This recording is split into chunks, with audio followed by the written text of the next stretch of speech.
ladies, gentlemen, so just a little bit about me. My name is Dr. Pedro Antonio Casas, Colonel, United States Army, retired for a while. I'm a licensed clinical, forensic, neuromedical psychologist. And during my time in the Army, I served, got 2 deployments to Iraq. Served as the Chief of Behavioral Health for 4th Infantry Division in 05, 06. Ran all around southern Iraq in 2003. I served as a commander in Afghanistan 2012, 2015. I've had jobs in the Pentagon. I've been the chief of departments. I did practicums with the FBI, the NSA. I'm honored I served at Site R, even though that's one of those hush-hush jobs that you can't talk about. I had a heck of a ride. If it wasn't for all my medical injuries adding up, I'd probably still be active duty, to be honest with you. And just be more honest with you, I just hate being on the sidelines.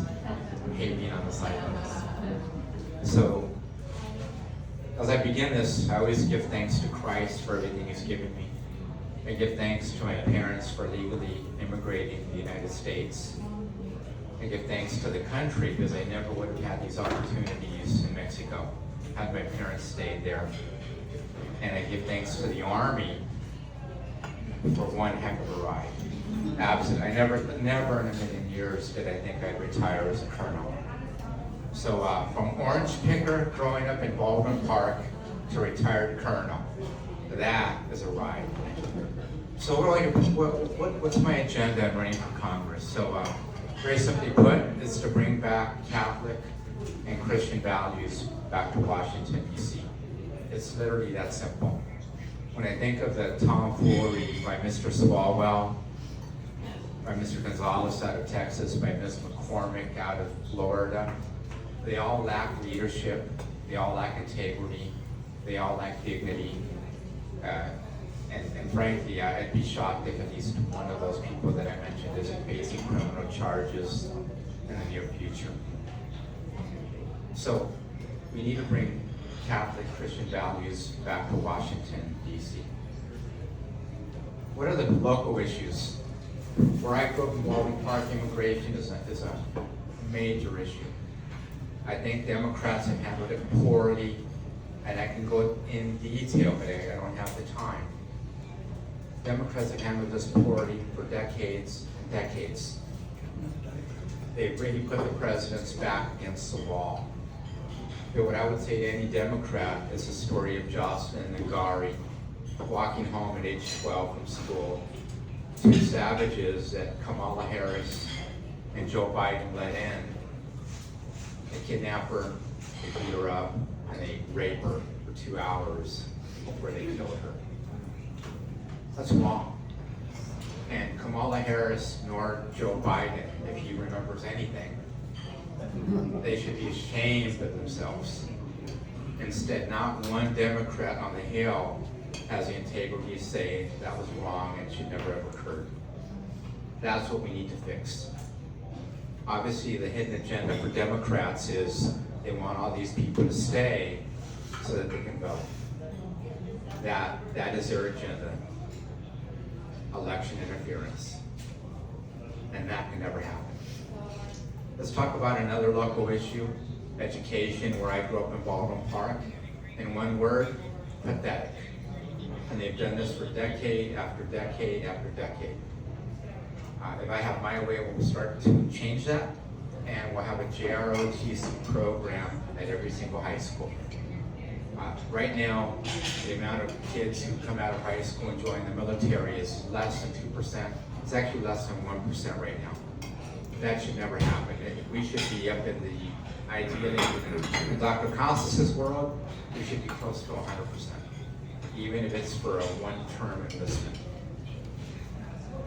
Other local issues, what Democrats call gun violence, right? Just tomfoolery. Let's take Gavin Newsom's solution of banning all Glocks. Here's Dr. Casas' solution on that.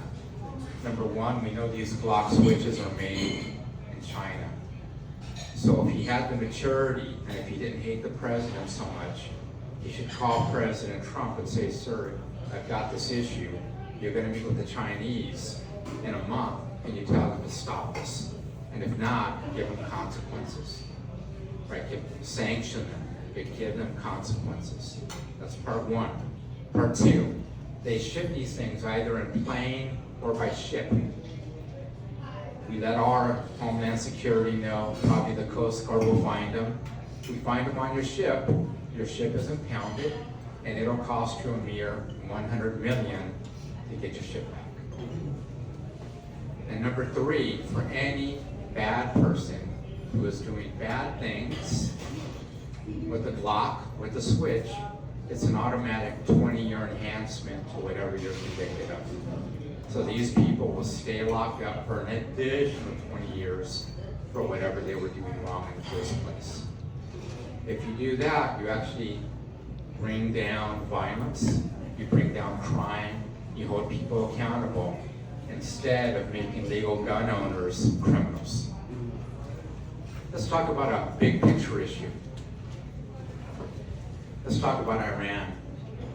Very briefly, Iran has picked this fight for 45 years. They view us as an infidel. These are Shia Muslim terrorists who believe in the pillars of jihad for the Quran. They believe they can lie to us. They believe they can kill us. They believe they can kill the Israeli and replace it with the Shia Muslim extremist state. And that must never occur. We stand by our allies. So right now, we're in the midst of a conflict. I won't call it a war because we're well within the 90 days of the War Resolution Act of 1973. But we need to resolve this now. They've repeatedly stated they're going to destroy Israel and replace it with the Shia Muslim extremist state. And when you have 460 kilograms of uranium, words matter. So we need to resolve this. There's no doubt about this. The issue is going to be how the president goes forward on this. But the idea that we let them kill Americans for 45 years without any response, that is simply craziness.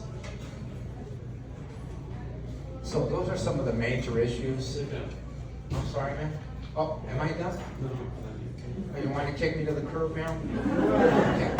Okay. How much time do I have now? 1 minute ago. Okay, 1 minute ago. So I'm gonna take my seat now. If afterwards, if any of you have any questions, comments, or concerns, in essence, I'm gonna do my best to represent you all. Thank you.